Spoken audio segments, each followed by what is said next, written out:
They declared the sale and purchase of any ammunition or firearms to be declared illegal, and they are banned.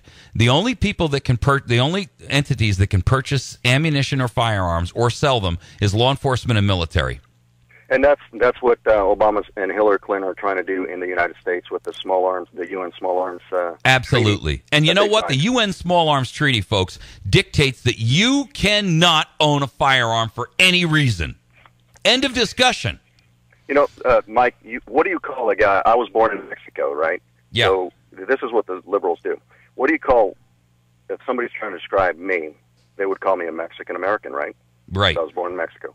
So somebody that's black but never lived in Africa, they call them an African American. So what do you? Here's what I want to ask. What do you call a president who bypasses Congress and listens to the UN? Mm-hmm. There you go. Un-American.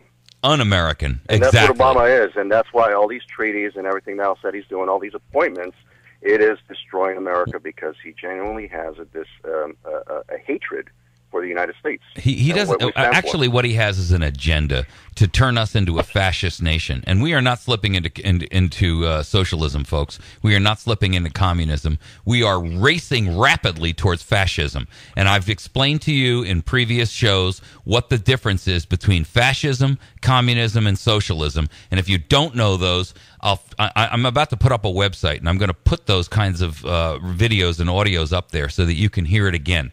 We are running headlong towards fascism, and yep. and let me tell you, this is a fascism on the Nazi type of fascism. The difference is that we won't be pinning the donkey on the Jews or whatever. We'll find some other candidate for it. Right now, it's the rich, by the way. And you know, right now, this is part of what I have to say. It's important is I grew up as a Democrat because my family believed the lies of. I grew up in Los Angeles. My family believed the lies of the politicians that came to the door because only Democrats come to the urban slums, right? Republicans don't. So they lie to you and they say, hey, vote for me and I'm going to give you this, I'm going to give you that. By the way, my parents never took any welfare. My parents, I was born and raised on a pig farm outside of Los Angeles. We lived in Los Angeles. I went to school and spent the summers on the pig farm. But my parents were too proud to take any welfare. And I realized when I was in high school, I had to teach my parents that we're not Democrats because our values as pro-life Catholics and church-going folks, the values of Democrats is not our values. And a lot of people don't realize that. Right. How do you label yourself with something when you're diametrically opposed to 50% of their positions? Yeah. And, you know, the reality is there's a lot of good Democrats out there. I have a lot of friends that are Democrats that actually voted for me because they're putting party aside. They're voting values, and that's what we need to do. Well, you know, it's interesting. If you do a search on this Agenda 21 thing, did you know that there are whole websites out there about Democrats against Agenda 21?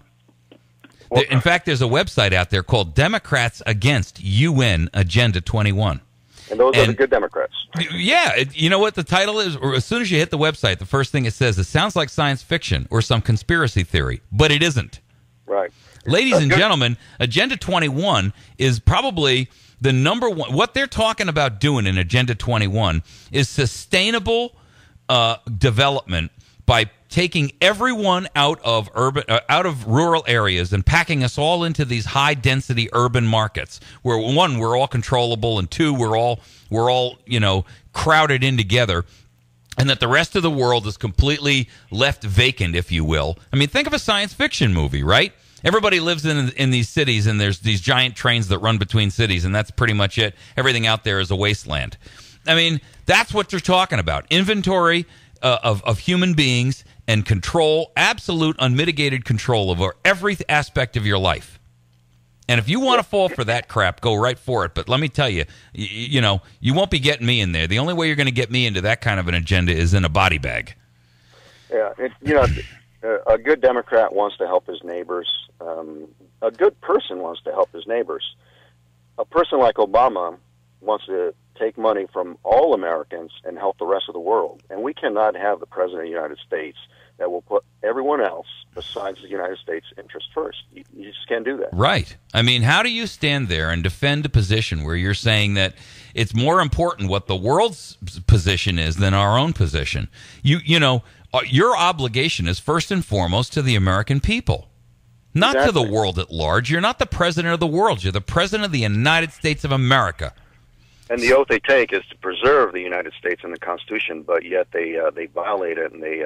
I've never seen anyone act so desperately against it. It's a shame, isn't it? And yet we have sitting members of Congress, both in the House and the Senate, that are doing nothing about it because they took the same oath, and they're afraid to criticize the president because he's the first black elected president. It's a shame that we're at this point right now.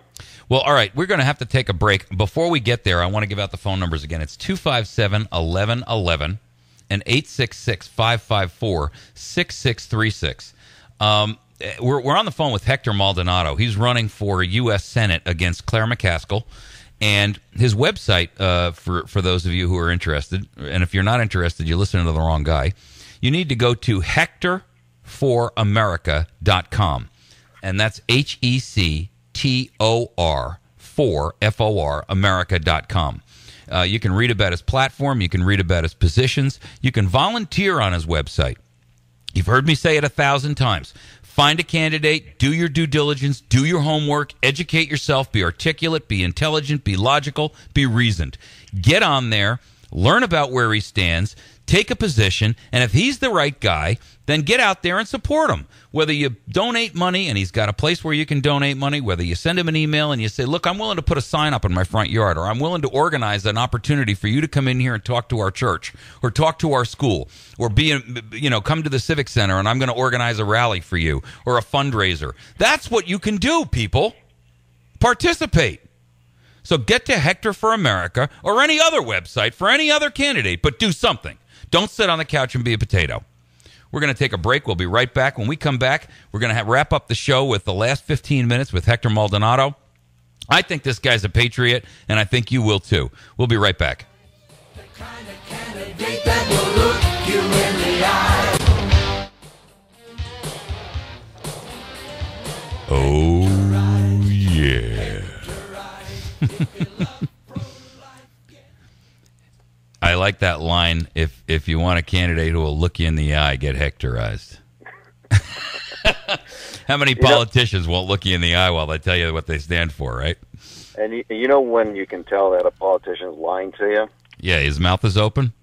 There you go. I thought you were going to say, well, he doesn't look you in the eye, but the truth is, yeah, their mouth is open and they're looking in a different direction. If politicians told us the truth, we would not believe them. That's why they lie. Because the truth will scare anyone. So let's take that segue, which wasn't pre-planned, folks, and talk about the Federal Reserve, because Ron Paul has been out there pushing for an audit of the Federal Reserve.